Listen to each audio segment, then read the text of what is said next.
My fellow leaders, today is the fourth time I've had the great honor of speaking to this assembly as President of the United States.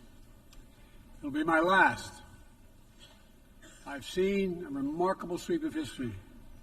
I was first elected to office in the United States of America as a U.S. Senator in 1972. Now, I know I look like I'm only 40. I know that. I was 29 years old. Back then, we were living through an inflection point, a moment of tension and uncertainty. The world was divided by the Cold War. The Middle East was headed toward war. America was at war in Vietnam. At that point, the longest war in America's history. Our country was divided and angry, and there were questions about our staying power and our future. But even then, I entered public life not out of despair, but out of optimism. The United States and the world got through that moment. It wasn't easy or simple without significant setbacks. But we go on to reduce the threat of nuclear weapons through arms control, and then go on to bring the Cold War itself to an end. Israel and Egypt went to war, but then forged a historic peace. We ended the war in Vietnam. The last year in Hanoi, I met with the Vietnamese leadership. We elevated our partnership to the highest level. It's a testament to the resilience of the human spirit and the capacity for reconciliation. That today the United States and Vietnam are partners and friends. And it's proof that even from the horrors of war, there's a way forward. Things can get better. We should never forget that. I've seen that throughout my career. In the 1980s, I spoke out against apartheid in South Africa. And then I watched the racist regime fall. In the 1990s, I worked to hold Milosevic accountable for war crimes. He was held accountable.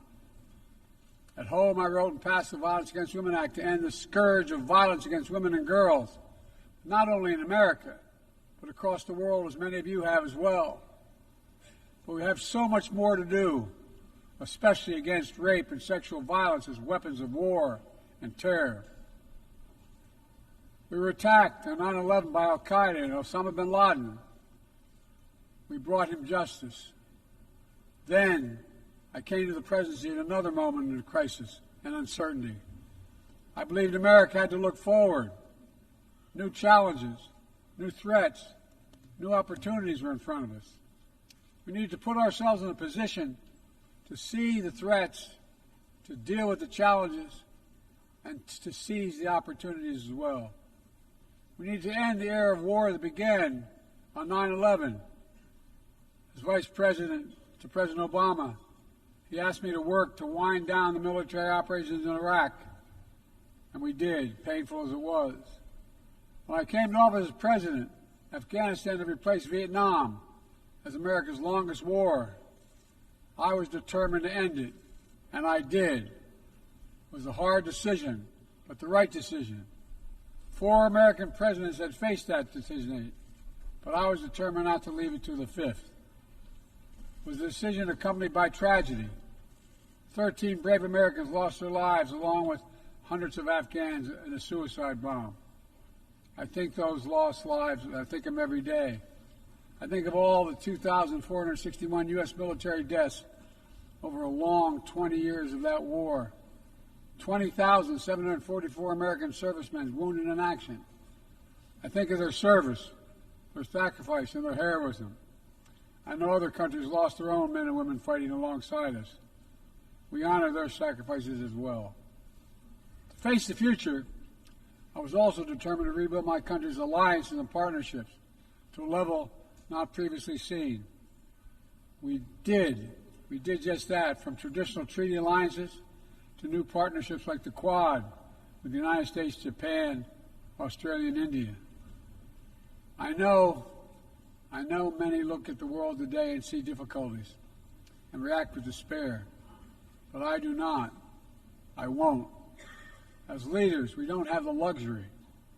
I recognize the challenges from Ukraine to Gaza to Sudan and beyond. War, hunger, terrorism, brutality, record displacement of people, the climate crisis, democracy at risk, strains within our societies, the promise of artificial intelligence and its significant risk. The list goes on. But maybe because all I've seen and all we have done together over the decades, I have hope. I know there is a way forward. In 1919, the Irish poet William Butler Yeats described a world, and I quote, "where things fall apart, the center cannot hold, mere anarchy is loosed upon the world," end of quote. Some may say those words describe the world not just in 1919, but in 2024. But I see a critical distinction. In our time, the center has held. Leaders and people from every region and across the political spectrum have stood together, turned the page. We turned the page in the worst pandemic in a century. We made sure COVID no longer controls our lives. We defended the UN Charter and ensured the survival of Ukraine as a free nation. My country made the largest investment in climate, clean energy, ever anywhere in history. There will always be forces that pull our countries apart and the world apart. Aggression, extremism, chaos, and cynicism. A desire to retreat from the world and go it alone. Our test, is to make sure that the forces holding us together are stronger than those that are pulling us apart. That the principles of partnership that we came here each year to uphold can withstand the challenges. That the center holds once again. My fellow leaders, I truly believe we're at another inflection point in world history, where the choices we make today will determine our future for decades to come. Will we stand behind the principles that unite us? Will we stand firm against aggression? Will we end the conflicts that are raging today? Will we take on global challenges like climate change, hunger, and disease? Will we plan now for the opportunities and risk of a revolutionary new technologies?